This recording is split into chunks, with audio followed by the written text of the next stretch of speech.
कहानी वहीं से शुरू होती है जहां सीजन 1 खत्म हुआ था।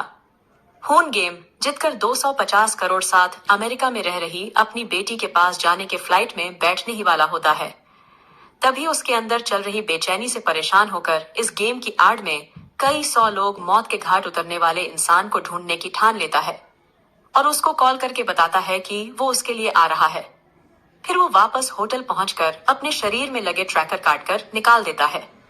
अब वो लोग उसकी लोकेशन को पता ना लगा पाए। उसी समय पुलिस वाले जून हुस की कोमा से बाहर आ जाता है, जिसको फ्रंटमैन ने गोली मार दी थी, जिसको एक फिशरमैन ने समुद्र से निकालकर बचा लिया। असल में फ्रंटमैन ही उस पुलिस जून हू का बड़ा भाई था, जिसको ढूंढता हुआ जून हो के ही उस आइलैंड पर आया था। जून हो के होश में आने के बाद उसने पुलिस डिटेक्टिव की नौकरी छोड़कर ट्रैफिक पुलिस की नौकरी कर ली और वो पिछले 2 साल से उसको बचाने वाले मछुआरे के साथ मिलकर अपने भाई वाले आइलैंड को ढूंढ रहा था। लेकिन उस आइलैंड और लोगों के मौत का कोई सबूत न होने की वजह से पुलिस डिपार्टमेंट उसकी कोई मदद ही नहीं कर पा रहा था, बल्कि उसके सीनियर्स उस जगह और हत्याओं को सिर्फ एक झूठी कहानी ही मानते आ रहे थे, क्योंकि जिन्होंने जानते हुए भी किसी को नहीं बताया कि उसको गोली उसी के भाई ने मारी थी। दूसरी तरफ होन जिस होटल में रुकता है, उसकी पूरी बिल्डिंग को खरीदकर चारों तरफ कैमरे लगाकर उसके पास आने वाले लोगों को पहले मॉनिटर पर देख लिया करता था। होन एक लोकल गैंग केबोस किम को गेम में भर्ती करने वाले रिक्रूटर को ढूंढने के लिए 1 करोड़ का ऑफर देता है, तो किम अपने लड़कों को करोड़ देने का वादा करके रिक्रूटर को ढूंढने के काम पर लगा देता है। बहुत दिन ढूंढने के बाद अचानक एक दिन किम और शोक को रिक्रूटर सबवे में एक आदमी के साथ गेम खेलता हुआ दिख जाता है। तो किम तुरंत कॉल करके होन को जैसे ही बताता है, होन तुरंत उसके पास आने के लिए निकल जाता है, पर जल्दीबाजी में ओवर स्पीड का अपना चालान कटवा बैठता है। चालान पर होन का नाम देखकर होन हो को उस पर शक होता है कि यह कहीं गेम खेलने वाला होन तो नहीं। दूसरी तरफ रिक्रूटर का पीछा करने के चक्कर में उल्टा रिक्रूटर ही किम और शोक को पकड़ लेता है। फिर उन दोनों को बांधकर रॉक पेपर सीजर गेम खेलने पर मजबूर कर देता है, जिसमें किम शोक को बेहद डरा हुआ देखकर खुद जानबूझकर डिस्क्वालीफाई हो जाता है। इससे रिक्रूटर हारे हुए किम को गोली मार देता है। दूसरी तरफ जून हो हुन की गाड़ी के रजिस्ट्रेशन का एड्रेस निकालकर किम के अड्डे पर पहुंच जाता है। वहां उसको गेम के इनविटेशन कार्ड की कॉपी और गन से हुन के होटल का एड्रेस मिल जाता है। इतनी देर में हुन जैसे ही अपने होटल पहुंचता है तो वो देखता है कि रिक्रूटर पहले से ही उसके कमरे में उसका इंतजार कर रहा था। रिक्रूटर उससे उसको ढूंढने का कारण पूछता है तो हुन गेम वाले से मिलने की अपनी बात रखता है, तो रिक्रूट शूटर उसे बताता है अगर वो उसके साथ रूसी रूले खेले और जीत जाता है तो वो निर्माता के एड्रेस वाला कार्ड उसकी जेब से निकाल सकता है। इस पर हुन तैयार हो जाता है। उसी समय जून हो भी होटल के बाहर पहुंच जाता है। इधर होटल के कमरे में रिवॉल्वर के 5 राउंड खाली निकलने के बाद गेम को खेलते हुए रिक्रूटर जानते हुए भी खुद पर छठा फायर कर खुद को ही मार डालता है। गोली की आवाज सुनकर जून हो भागता हुआ होटल के अंदर आ जाता है। वहां एक कमरे में उसको शो बंधा मिलता है और उसी से उसको हुन के कमरे का नंबर पता चलता है। इधर हुन जैसे ही निर्माता तक पहुंचने वाला कार्ड रिक्रूटर की जेब से निकालता है, तभी जुनहो वहां पहुंचकर हत्या के इल्जाम में हुन को ही गिरफ्तार करने लगता है। लेकिन तभी शोक उसके सर पर सिलेंडर मारकर बेहोश कर देता है। हुन को उस कार्ड पर 13 अक्टूबर की आधी रात के समय क्लब एचडीएच पहुंचने का मैसेज मिलता है। फिर जून हो के होश में आने पर वह हुन को याद दिलाता है कि वह वही मास्क वाला गार्ड है जिसने सीजन 1 में आयरलैंड पर उससे उसके भाई इनहू के बारे में पूछा था और उसने अपने भाई को ढूंढने के लिए ही गार्ड का भेस बदला था। फिर उसके पूछने पर हुन बताता है यह लाश गेम के रिक्रूटर की है और गेम खेलता हुआ वह खुद मारा गया। फिर वो अपनी इच्छा जून हो को बताता है कि वह इस गेम को बंद करने के लिए निर्माता को ढूंढ रहा है। तो जून हो उसको निर्माता के चेहरे के बारे में ना बताकर सिर्फ यही बताता है कि गेम को चलाने वाला फ्रंटमैन के नाम से जाना जाता है। उसके बाद जून हो और हुन गेम को हमेशा के लिए बंद करने के लिए एक दूसरे का साथ देने के लिए राजी हो जाते हैं। पर हुन जुन हो से पहले अपनी नौकरी छोड़ने को कहता है। उसी होटल के पास एक नोएल नाम की महिला जो नॉर्थ कोरिया में अपने सीनियर अफसर को गोली मारने के बाद भागकर साउथ कोरिया में आकर रहने लगी थी, वो एक एजेंट की मदद से लगातार इसी कोशिश में थी कि वह कैसे भी करके अपनी 1 साल की बेटी को भी नॉर्थ कोरिया से निकाल कर यहाँ ले आए। पर वो एजेंट उसको अपनी बेटी को भूल जाने की सलाह देकर वापस भेज देता है। वहीं अपने जीवन से परेशान हो चुकी नोएल को भी उसी रात गेम का इनविटेशन मिलता है, तो वह अगले ही दिन अपनी नौकरी से रिजाइन देकर गेम में अपना रजिस्ट्रेशन करवा लेती है। अब क्योंकि आज आधी रात में फ्रंटमैन हुन से मिलने वाला था, तो हुन अपने अंदर एक नकली दांत में ट्रैकर लगवाकर इम्प्लांट करवा लेता है और सोक बैकअप के लिए बहुत सारे भाड़े के सैनिक ले आता है और ठीक आधी रात में हुन शोक के साथ क्लब में पहुंच जाता है। वहीं जून हो भाड़े के सैनिकों के साथ क्लब की घेराबंदी करता है। क्लब में मास्क वाले गार्ड शोक को बेहोश करके क्लब के पीछे खड़ी लिमोजिन में ले जाकर बैठा देते हैं और जून हो उसे बैठा हुए देख लेता है। लिमोजिन हुन को लेकर निकल जाती है, तो जून हो और भाड़े के सैनिक भी उसका पीछा करने लगते हैं। गाड़ी में एक स्पीकर की मदद से हुन फ्रंटमैन से बात करता है और गेम को हमेशा के लिए बंद कर देने के लिए कहता है। इस पर फ्रंटमैन ऐसा करने से साफ मना करता हुआ बताता है कि वह किसी को भी इस गेम को खेलने के लिए मजबूर नहीं कर रहा। उसके बाद सुनकर हुन गेम को फिर से खेलने की अपनी इच्छा बताता है। उसी समय मास्क वाला गार्ड भाड़े के सैनिकों और जून हो दोनों की गाड़ियों में टायर पर गोली मारकर उड़ा देता है। वहीं फ्रंटमैन हुन को गेम में वापस लेने को तैयार हो जाता है और गाड़ी में गैस फैलाकर उनको बेहोश करके अपने साथ ले जाता है, क्योंकि फ्रंटमैन गाड़ी में पहले से ही मौजूद था। दूसरी तरफ नो योल गेम में खिलाड़ी की नहीं बल्कि मास्क गार्ड के रूप में एंट्री करती है। इधर जूनो और शोक भाड़े के सैनिकों को लेकर उनके दांत में लगे ट्रैकर का पीछा करने लगते हैं और फिर जब उनकी आंखें खुलती हैं, तो वो खुद को 455 दूसरे खिलाड़ियों के साथ डोम में पाता है। फिर गार्ड्स और मैनेजर के आने के बाद ज्यादातर खिलाड़ी ये दिखाने की कोशिश करते हैं कि वो बहुत पैसे वाले हैं और उनकी मनपसंद चीज उनके पास ना होने की वजह से वो परेशान हैं। इस पर मैनेजर सबकी पोल खोलता हुआ बता देता है कि यहाँ मौजूद हर एक आदमी पर करोड़ों रुपए का कर्ज है, जो यहाँ गेम खेलने के बाद वो सही ये राह आसानी से चुका सकते हैं। साथ ही वह बताता है कि इस बार भी जीत की राशि 2250 करोड़ ही रखी गई है, जिसको 6 दिन लगातार अलग अलग गेम खेलकर वो लोग कमा सकते हैं। लेकिन वह इस बार खिलाड़ियों को एक पावर देते हैं कि हर एक गेम को पूरा करने के बाद खिलाड़ी वोटिंग से बहुमत पाकर गेम को या तो जारी रख सकते हैं या फिर उसे छोड़कर जा सकते हैं।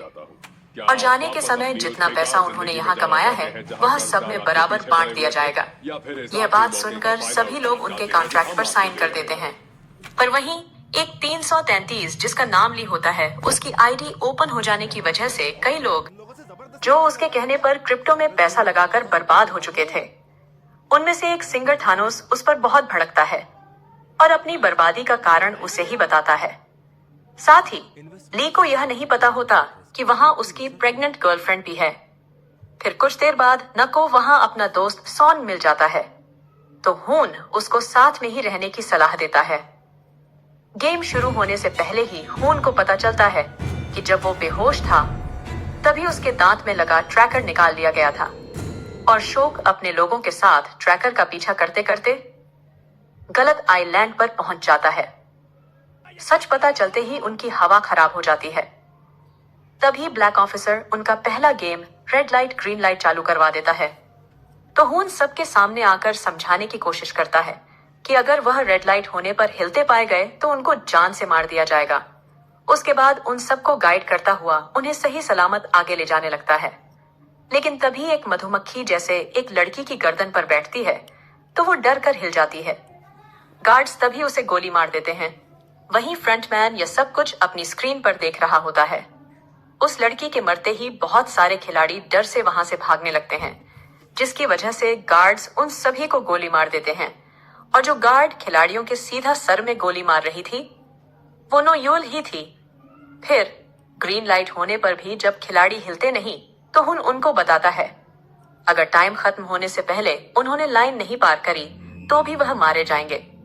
तो सभी खिलाड़ी मैदान को फिर से पार करना शुरू कर देते हैं और टाइम से लाइन को पार करके बहुत सारे खिलाड़ी बच जाते हैं। तब ये घायल खिलाड़ी को हुन ने टाइम रहते बचाने में कामयाब हो जाता है। लेकिन नोएल उसको लाइन पार करने के बाद भी गोली मार देती है, क्योंकि वह पहले ही डिस्क्वालीफाई हो चुका था। फिर सारे जिंदा बचे खिलाड़ी वापस अपने डोम में आ जाते हैं। वहीं दूसरी तरफ जून होबिसोक और अपने साथियों के साथ वापस लौट जाता है। डोम में मैनेजर आकर बताता है कि पहले गेम में 91 लोग मारे गए हैं और अब 365 खिलाड़ी ही बचे हैं। तभी हून वोटिंग करने की मांग करता है। इस पर मैनेजर राजी हो जाता है, पर वो पहले उन खिलाड़ियों की कमाई की रकम दिखाकर बताता है। ये रकम बांटने के बाद यहाँ मौजूद हर एक खिलाड़ी को लगभग 1 लाख रुपए मिलेंगे। साथ ही मैनेजर ये भी बताता है कि इस गेम को पूरा खत्म करने वालों में 50 करोड़ को बांट दिया जाएगा और अगर कोई अकेला ही बचता है तो सारी रकम उसी अकेले खिलाड़ी को दे दी जाएगी। इस बात से बहुत सारे लोग सोच में पड़ जाते हैं। तभी वोटिंग शुरू हो जाती है और गेम ना खेलने वालों को क्रॉस और खेलने वालों को ओ का साइन देकर उनकी जैकेट पर लगा दिया जाता है। वोटिंग चलते हुए हून लोगों को बहुत समझाने की कोशिश करता है कि इस गेम को बंद करना होगा, नहीं तो वो सब मारे जाएंगे। और फिर उन लोगों के सवालों के दबाव में आकर वह बता देता है कि वह भी इस गेम को खेल चुका है और उसके साथ खेल रहे हर एक खिलाड़ी की यहाँ मौत हो चुकी है। तभी एक गार्ड उसको बोलने से रोक देता है और वोटिंग को चालू रखता है। अब जब दोनों पक्षों की वोटिंग 182 पर टाई होने लगती है, तभी 011 नंबर का खिलाड़ी गेम को चालू रखने के लिए अपना वोट दे देता है और वो खिलाड़ी कोई और नहीं बल्कि खुद फ्रंटमैन ही होता है।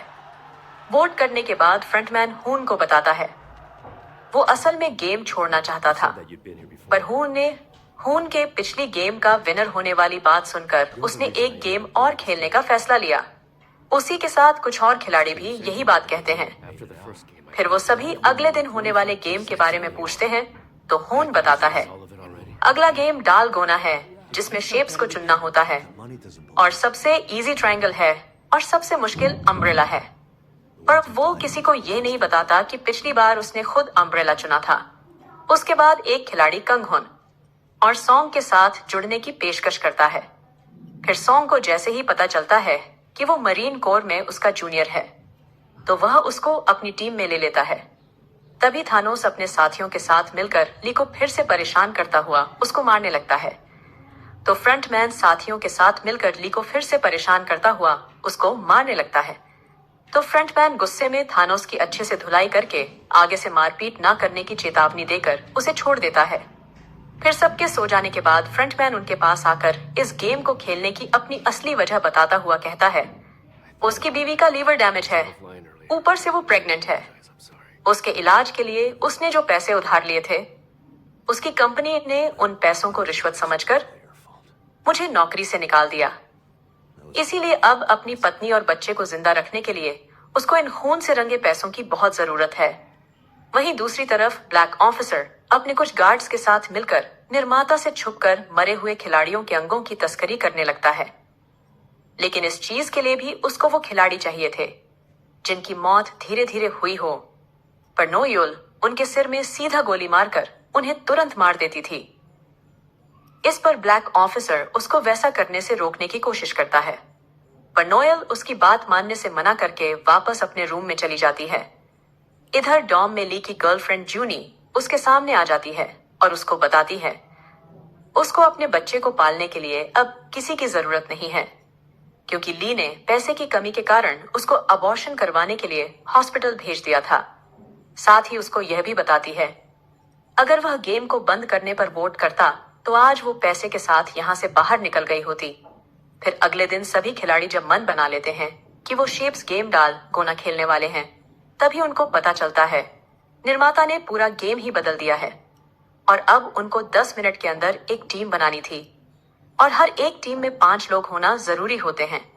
तो हुन सोंग, फ्रंटमैन कंग एंड जूनी भी उन्हीं की टीम में शामिल हो जाती है। ऐसा ही करके बाकी सभी लोग भी अपनी अपनी टीम बना लेते हैं। अब उनको 6 लाख पर कोई एट एथलन खेलने के लिए हर 5 मिनट के बाद एक मिनी गेम खेलना होगा, जिसको टीम के अलग अलग खिलाड़ी खेलेंगे और जब तक टीम अपना पहला मिनी गेम जीत नहीं जाती तब तक वो आगे नहीं बढ़ सकती। और ये 5 गेम थे। पहला डार्क ची, जिसमें लिफाफे से दूसरे लिफाफे पर मारकर पलटना होता है। दूसरा गेम फ्लाइंग स्टोन, जिसमें पत्थर को पत्थर से मारकर गिराना होता है। तीसरा गोंगी, जिसको दक्षिण भारत में कली और गुट्टे के नाम से जाना जाता है। चौथा स्पिनिंग टॉप और पांचवा जैगी, जो शटल कॉक जैसी चीज को पैरों से लगातार मारकर खेलते रहना होता है। यह कोरिया का पॉपुलर गेम है। फिर 5 मिनट वाला टाइमर लगाकर टीम के पांचों लोगों के पैर एक दूसरे के साथ बांधकर उन्हें गेम में उतार दिया जाता है। टीम के मेंबर पहले ही तय कर लेते हैं कि कौन सा खिलाड़ी कौन सा गेम खेलेगा, और जो टीम टाइम से गेम पूरा नहीं कर पाती उस टीम को गार्ड्स गोली मार देते हैं। लेकिन नोएल फिर से अधमंदरे लोगों के सिर में गोली मारकर उन्हें मार डालती है। फिर लास्ट में उनकी टीम का नंबर आता है। लेकिन फ्रंटमैन को ही अपना पड़ाव पार करने में सबसे ज्यादा टाइम और परेशानी होती है। लेकिन फिर भी वो 1 सेकंड पहले गेम को पूरा करके बच जाते हैं। उसके बाद बचे हुए सभी खिलाड़ी अपनी डॉम में वापस आ जाते हैं। दूसरी तरफ गार्ड्स नोएल को उनकी बात ना मानने की वजह से उसका हैरेसमेंट करते हैं और एक आखिरी चेतावनी देकर चले जाते हैं। इधर डोम में उनकी टीम के लोग एक दूसरे को अपना असली नाम बताते हैं, जिसमें फ्रंटमैन अभी भी अपना झूठा नाम योंगल बताता है। फिर वहां गार्ड्स और मैनेजर के आने के बाद उन्हें पता चलता है 110 खिलाड़ी मारे गए हैं और अब 255 खिलाड़ी ही बचे हैं, और अब हर एक खिलाड़ी के हिस्से में लाख आते हैं। यह बताने के बाद मैनेजर गेम को आगे चालू रखने या बंद करने के लिए फिर से वोटिंग शुरू करवा देता है। इतने पैसों को अपनी बीवी के इलाज के लिए पर्याप्त बताकर फ्रंटमैन अपना वोट बदलकर गेम को बंद करने पर अपना वोट कर देता है। लेकिन गेम को चालू रखने वालों की वोट लगातार बढ़ने की वजह से खुद फ्रंटमैन सबको समझाता है कि जितने पैसे मिल रहे हैं उसको लेकर निकल जाओ, नहीं तो लालच में सब मारे जाएंगे। लेकिन जिनके ऊपर ज्यादा कर्जा था वो इस बात पर राजी नहीं होते। फिर खेलने वालों की ज्यादा वोटिंग होने की वजह से गेम चालू ही रहता है। लेकिन खुद उनका दोस्त सॉन्ग गेम को चालू रखने पर वोट कर देता है, पर इस बार ली गेम को बंद करने पर वोट करता है। फिर उसके बाद वू की माँ वू को गेम ना छोड़ने पर बताती है कि अगर वो खुद मर गई तो वू को कुछ ज्यादा फर्क नहीं पड़ेगा, लेकिन अगर वो मर गया तो उसकी माँ जीते जी मर जाएगी। इधर सॉन्ग अपने वोट की वजह से सभी से माफी मांगता है और अगले गेम को पार करने की स्ट्रेटेजी पर काम करने को जैसे ही कहता है तभी हुन बोलता है, क्या पता अगली गेम में हमें एक दूसरे को ही मारना पड़ जाए। इस बात को सुनकर सॉन्ग की हवा निकल जाती है। वहीं एक ट्रांसजेंडर जो बताती है अगले गेम में वो क्रॉस का बटन ही दबाएगी, क्योंकि तब तक इतना पैसा ऐसा आ जाएगा जिससे वह अपने जेंडर की बदलने वाली सर्जरी करवाकर एक घर भी ले पाएगी। दूसरी तरफ थानोस अपने लोगों के साथ मिलकर फिर से ली को परेशान करने लगता है, क्योंकि ली ने गेम को बंद करने पर वोट किया था। लेकिन तभी फ्रंटमैन के वहां आने पर थानोस उसे छोड़कर चला जाता है। फिर रात को हुन टीम के सदस्यों को टाइम टू टाइम पहरा देने की सलाह देता है, क्योंकि पिछली बार सभी खिलाड़ी एक दूसरे के खून के प्यासे हो गए थे। अगली सुबह जून हो तो टीम बनाकर आयरलैंड को ढूंढने निकल जाता है, जिससे वह अलग अलग जगह जल्दी से जल्दी पहुंचकर आइलैंड को ढूंढ सकें। वहीं आइलैंड पर तीसरे दिन का गेम खेलने की तैयारी शुरू हो जाती है। तीसरे गेम का नाम मिंगल होता है, जिसमें म्यूजिक रुकने के 30 सेकंड के अंदर बोले गए नंबर के हिसाब से टीम बनाकर वहां पर बने कमरों में जाकर दरवाजा बंद करना होता है। गेम शुरू होता है। म्यूजिक और सर्कल के रुकते ही सबसे पहले नंबर 10 बोलते हैं, उसके बाद 4, फिर 3 और फिर 6। लेकिन इसमें भी अगर नंबर से ज्यादा या कम लोग रूम में जाकर लॉक हो जाते हैं तो भी खिलाड़ियों को मार दिया जाता है। इसलिए जब लास्ट में 2 नंबर बोला जाता है तो फ्रंटमैन सॉन्ग के साथ एक रूम में चला जाता है और खुद को बचाने के लिए वह वहां पहले से ही रूम में मौजूद एक आदमी की गला घोटकर हत्या कर देता है। फिर गेम खत्म होने के बाद सभी डॉम में वापस आ जाते हैं। तभी उनकी टीम अंदाजा लगाती है कि गेम ना खेलने वालों में से 12 लोग कम हो चुके हैं। तो फ्रंटमैन बोलता है, अगर 7 लोग हमारी तरफ आ जाएं तो हम गेम को बंद करवा सकते हैं।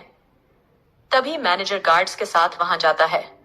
दूसरी तरफ जूनहो को एक आइलैंड पर बंकर का दरवाजा दिखाई देता है, तो वो वहां पहुंचकर जैसे ही दरवाजा खोलते हैं तभी वहां ब्लास्ट हो जाता है, जिसमें एक व्यक्ति की मौत और दूसरा घायल हो जाता है। वहीं इधर डॉम में 100 खिलाड़ी ही बचते हैं। अब हर एक खिलाड़ी के हिस्से में करोड़ से भी ज्यादा आते हैं। तो इस बार फ्रंटमैन अपना वोट गेम को बंद करने पर करता है। इससे गेम टाई हो जाता है और उन्हें फिर से वोटिंग करने के लिए एक दिन का समय मिल जाता है। लेकिन हुन कल की वोटिंग में गेम को खत्म करने के लिए अपने साथियों के साथ प्लान बनाने लगता है। तभी वो बीच में से उठकर गेम खेलने वाले खिलाड़ियों में से कुछ लोगों को अपनी तरफ आने का न्योता देता है, जिसकी वजह से दोनों गुटों में तकरार हो जाती है। वहीं बाथरूम में थानोस उनके गुट से अलग हुए लड़के मनसू को कल की वोटिंग में गेम को खेलने पर ही वोट करने की धमकी देता है। तो ली उसको ऐसा करने से रोकने की कोशिश करता है। इससे दोनों गुटों में वहां लड़ाई हो जाती है और ली के हाथों थानोस मारा जाता है। इस मारपीट में 5 लोग मारे जाते हैं और उनके पैसे गेम की राशि में ऐड हो जाते हैं। दूसरी तरफ आधी रात को बोट पर ड्रोन चलाने वाला देखता है कि बोट का कप्तान मछुआरा उसके ड्रोन में कुछ गड़बड़ी कर रहा है। तो मछुआरा ड्रोन चलाने वाले को ही मारकर समुद्र में फेंक देता है। इधर डॉम में पता चलता है गेम खेलने वाले गुट में से 3 लोग मारे गए हैं और गेम ना खेलने वाले में से 2। इस बात से होने वाले गुट में खुशी की लहर दौड़ पड़ती है। लेकिन सबके दिमाग में लाइट बंद होते ही मारकाट होने का डर बैठ जाता है। तो हुन अपने गुट को समझाता है कि मारकाट होगी और फिर उस मारकाट को रोकने के लिए गार्ड्स आएंगे। तभी हमें मौका देखकर गार्ड्स की बंदूकें छीनने हैं और फिर इस गेम को चलाने वाले फ्रंटमैन को ढूंढकर पकड़ना है, जिससे इस गेम को खत्म किया जा सके। तो वो सभी लोग उसकी बात मान जाते हैं। फिर लाइट बंद होते ही सामने वाला गुट वाले गुट पर हमला कर देता है, पर हुन पहले से ही अपने साथियों के साथ बेड के नीचे छुप जाता है। और जैसे ही लोग एक दूसरे को मारने लगते हैं तो गार्ड्स उन्हें रोकने अंदर आ जाते हैं। तभी हुन और फ्रंटमैन उनकी गन छीनकर उन पर ही गोलियां चला देते हैं और सबको मारकर एक गार्ड को अपना बंधक बनाने में कामयाब हो जाते हैं। फिर वह सबसे पहले अंदर के सारे कैमरे डिस्ट्रॉय कर देते हैं। फिर वह ब्यास मरे हुए गार्ड से उनके हथियार लेकर कुछ और लोगों को अपने साथ ले लेते हैं। तभी ट्रांसजेंडर यजू, जो इस स्पेशल फोर्स में बाहर सार्जेंट थी, वो बंदूक को चलाने का तरीका सबको समझाती है। फिर वो लोग उस गार्ड को लेकर फ्रंटमैन को पकड़ने के लिए निकल जाते हैं। लेकिन गार्ड की पूरी फौज पहले से ही अलर्ट होकर उनका रास्ते में इंतजार कर रही होती है और एक दूसरे के आमने सामने आने की वजह से वो एक दूसरे पर ताबड़तोड़ गोलियां बरसाने लगते हैं। फिर जब उनके साथियों की गोली खत्म होने लगती है, तभी फ्रंटमैन धोखे से 2 खिलाड़ियों को मारकर उनको ऐसा दिखाता है कि जैसे वो खुद भी मारा गया। फिर खिलाड़ी सरेंडर करने लगते हैं, लेकिन गार्ड्स उन्हें भी गोली मार देते हैं। अब हुन और सॉन्ग को भी सरेंडर करना पड़ता है। तभी उनके सामने फ्रंटमैन अपनी पोशाक और ब्लैक मास्क पहनकर आता है और हुन के ही सामने सॉन को गोली मारकर अपने कंट्रोल रूम में चला जाता है। गार्ड हुन को पकड़कर बंधक बना लेते हैं और हुन बस रोता रह जाता है। और इसी के साथ दोस्तों, सीजन 2 की कहानी खत्म हो जाती है। आशा करती हूँ कि आप सभी को यह एक्सप्लेनेशन पसंद आई होगी। और भी मूवी के एक्सप्लेनेशन सुनने के लिए आप सब्सक्राइब करें और साथ ही बेल आइकन दबाना ना भूलें।